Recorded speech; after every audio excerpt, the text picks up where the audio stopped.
Welcome back to the State Journal-Register Press Box. Now it's our Prairie Star Spotlight segment, and this week it's Hall of Fame weekend on the UIS campus. Our guest, Athletic Director Kim Pate. Fourth year, this is a weekend that you kind of have been dreaming about a little bit, isn't it? It is. I think it's just it's great timing. I think things sometimes have to come together and sort themselves out and get people involved and engaged. And we're so excited to be able to launch our first Hall of Fame. Now, Jim, it's actually next weekend, though. Oh, I'm sorry. So, no, it's okay. I'd rather be a week early than a week late, but it's actually 11th. Next weekend. Yeah. Okay. So we're just gearing up for it, kind of finalizing details, but it'll happen in conjunction with our homecoming week. Okay. Let's talk about the people that are going in. First, take me through the process, how we got to this point with the Hall of Fame, the background, the things you had to look up, the committees and all those kind of things. How did we get to this point, Kim? Well, you know better than anybody, having worked with the Springfield Hall of Fame, that there's a lot of work that goes into it, and certainly just laying the groundwork. I really have to give a lot of credit to Milt Tennant. Milt Tennant, long time. He's now a volunteer coach for us, and he was involved in the with the men's soccer program through the whole, sort of tenure of Aiden Gonaldson. He bleeds blue. He bleeds blue like nobody else. So he has been knocking on my door since I got here, and he really is the person, the heart and the spirit behind this. But I certainly grabbed hold of it and realized that it was something we needed to do. But I have to give Milt a shout out because he really has. This has been one of the things he's been campaigning and championing for a long time. But really, it was just a matter of working closely with our Alumni Association. Our director, Chuck Schroggy. Chuck and I were on here, I think, when we first announced the Hall of Fame, just laying out the guidelines. And so we sat down, we looked at some models that other schools have implemented, and we tried to learn from them. And we even took some of your advice in regard to the Springfield Hall of Fame, so thank you for that. But we got the guidelines set. We put together a committee and made up of both campus alumni, community members, and even student athletes. So put that committee together, and we opened up our first call for nominations. We reviewed those nominations, and here we are. We have 5. We've actually tried to fulfill all of the different categories in our first class. So we've got our student athletes, former student athletes. We have 1 male and 1 female.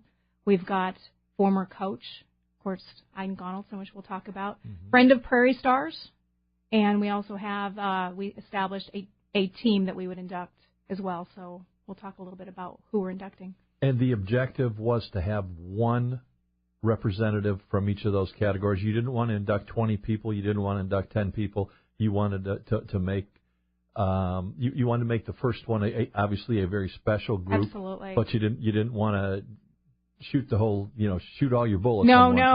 We didn't want to put. You can't put everybody in. There's not a program. We'd be spending a week on celebrating everybody.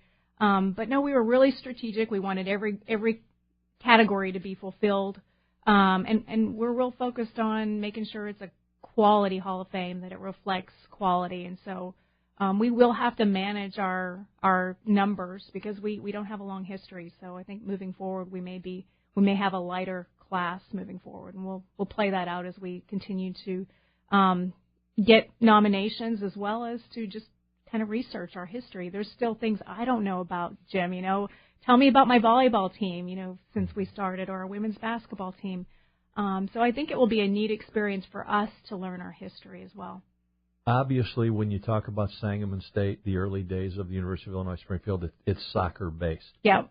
And the induction class reflects that. Yep. You're Aiden Gonaldson, first coach, the first athletic director at the university. Ilya Shahadi was the first superstar soccer player. Yep.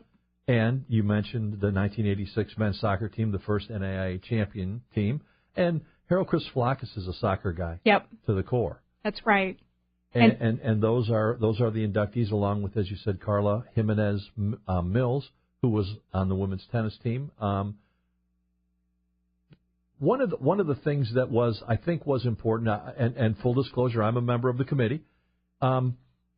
Character, accomplishments after, some of those kind of things weighed into this. This those were factors because these are going to be the representatives of the university going down the road. When you're talking, when eventually when the banners or the whatever the display is going to be, the first ones are going to be the ones that people. That's what everybody else is going to be judged on. That's right. It really is like the benchmark. From here on, everyone that we will consider will be weighing against this first class to some extent.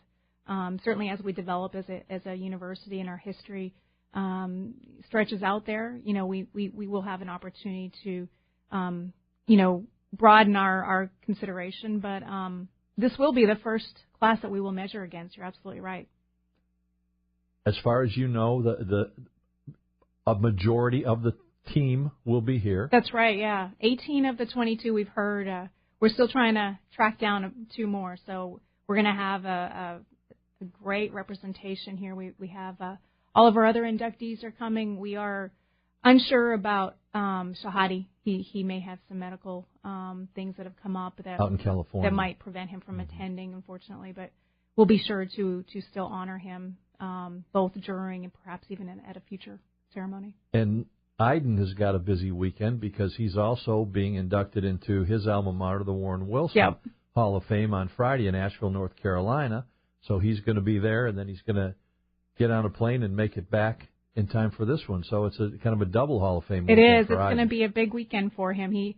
He'll probably be exhausted because he's catching a plane on Friday morning and catching a plane on Saturday morning to head back, and then he'll come straight from the airport to our ceremony. So we actually certainly took into consideration his schedule for this weekend. We did want it to fall on homecoming. We felt like that's really important to start connecting our homecoming with alumni. Homecoming on the campus is special, but it really has been more focused on students and sort of the student activities that go on, which is great. Mm-hmm. But we're starting to incorporate some alumni events, both at the university. I think this is a great opportunity to bring our alumni back, so we're hoping we can start connecting. How are you going to celebrate the Hall of Fame ceremony? Well, we have we're going to do it in the PAC, the Public Affairs Center, and we're going to do it in the lower level. And from there, we're going to have a reception for the first hour. We have sent out a number of invitations. We're expecting over 200 people. I think we'll have a big crowd. We'll spend the first hour just having some social time, kind of celebrating our inductees informally, and I'm sure it'll be a homecoming for a lot of people. And then we'll start our program at 7:30 in the studio theater, and we will recognize each of our inductees. Now, we are going to try to incorporate some technology, so we'll use video and media to highlight our inductees. But then we're going to have a very neat format, kind of a Q&A.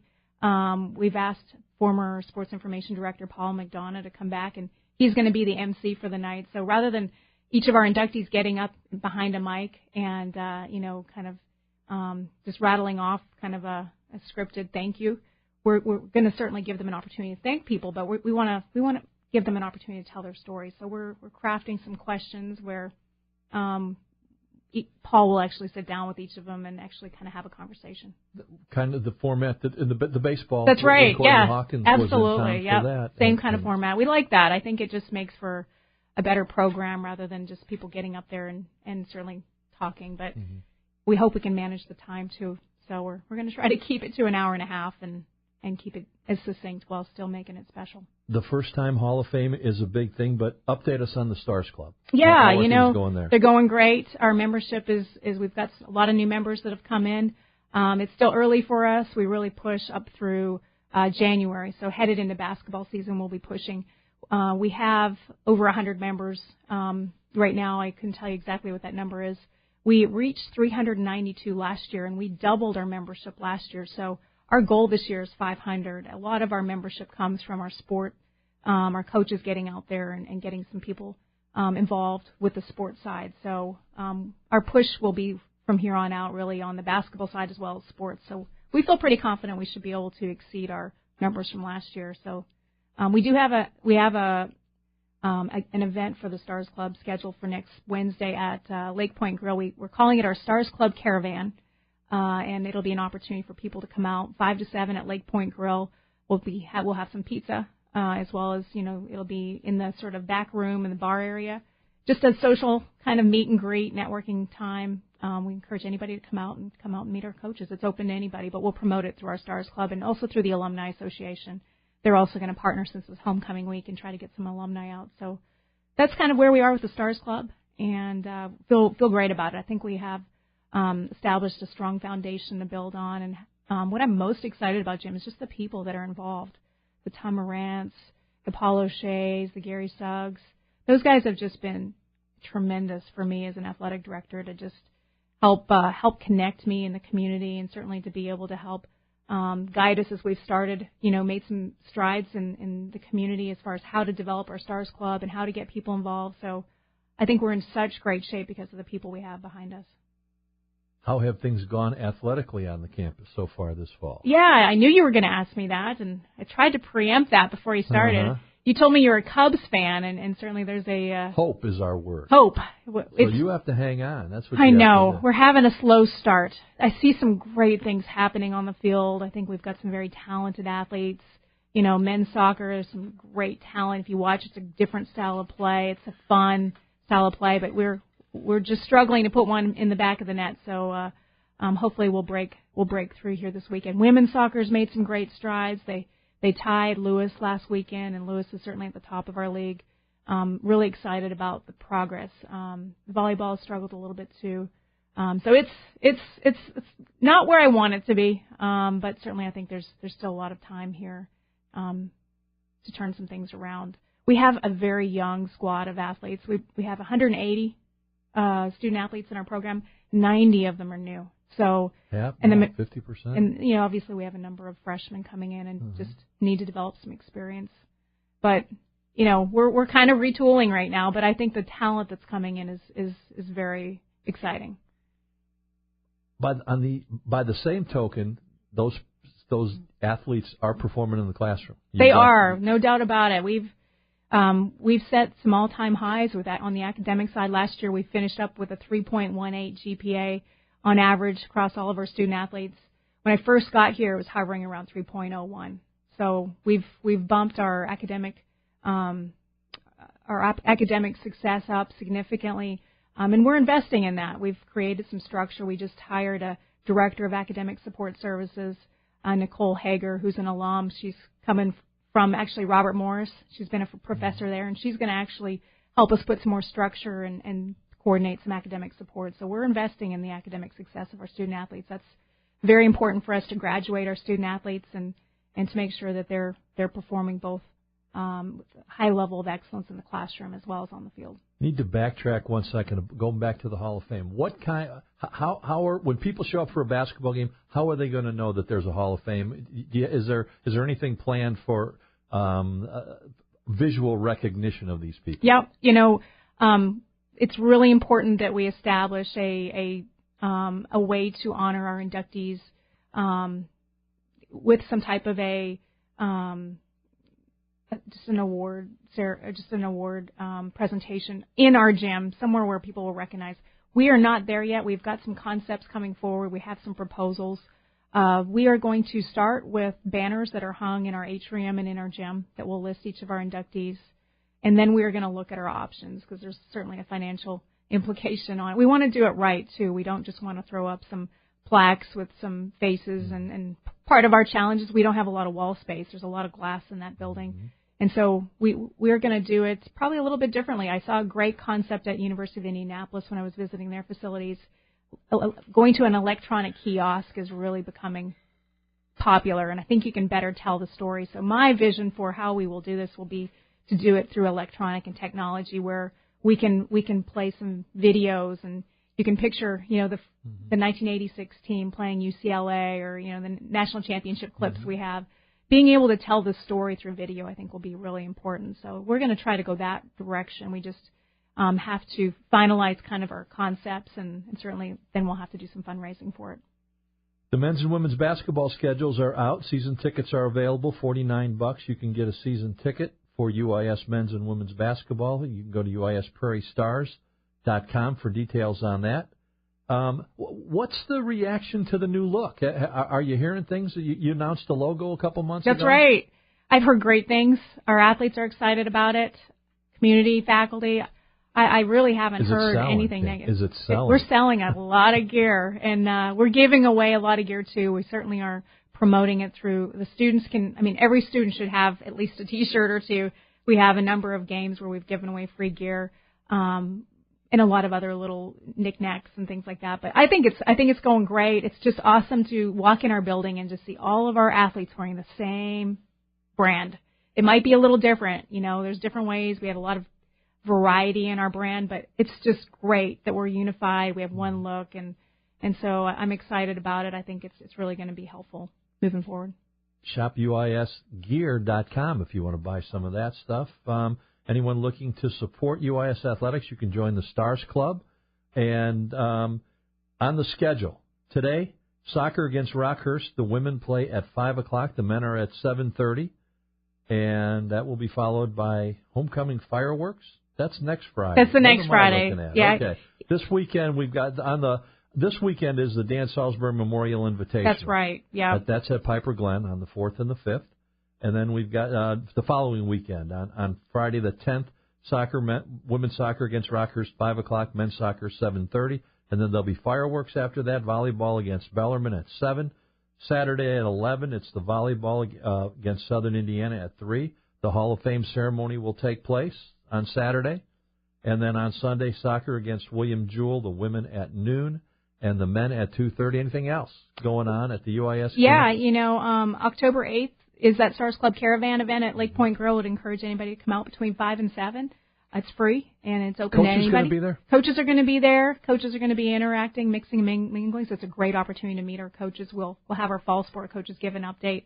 And then on October 10th, that's our Friday night soccer game. It is what we consider our homecoming game. We are going to have a special reception for our inductees. We're inviting alumni Stars Club, and we'll have a nice little private reception. We're calling it a tailgating party, so private tailgating party. But anybody who's an alumni or a Stars Club member will be invited. So, and baseball today, Jim, I know you want to see what Coach Ramirez's team looks like. They actually will open up with their non-conference this Saturday in a baseball game on our campus. So 11 o'clock on our campus if you want to come out and get a preview of baseball. And actually softball is supposed to play Friday at 5. I say that's supposed to because I think they're calling for rain, so I'm not sure if that'll change. What changes has Ramirez made on the baseball field? Oh, my gosh. I'm sure he hasn't stopped. He hasn't stopped for a second. We're working on a backstop project. We hope to get a new backstop with a net system and concrete 4-foot wall and really make it look more collegiate. We're working on a number of projects. We're looking at the turfing in the infield. Does I think he have that's going to be electricity important. yet? No, that's going to come when they put in that safety building across the street. So we've got water. We're working on the backstop and doing a little branding and making it, sprucing it up. But, and we'll get some access in there. We're going to put in a road and things like that. That's the UIS Prairie Star update for this weekend. Kim Pate, thank you very much for coming in. Homecoming next weekend on the UIS campus and the Hall of Fame induction ceremonies. 5 new people going in. In the initial class, it's Aiden Gonelson, Elia Shahadi, Carla Jimenez-Mills, and Harold Christofalakis is the friend of the Prairie Stars, and the 1986 men's soccer team. If you're a member of that men's soccer team and you haven't been contacted, get in touch with the people at UIS because you're invited. That's it for this week's Prairie Star Spotlight. Kim, thanks for coming in. Thanks for having me, Jim. All right, back after these.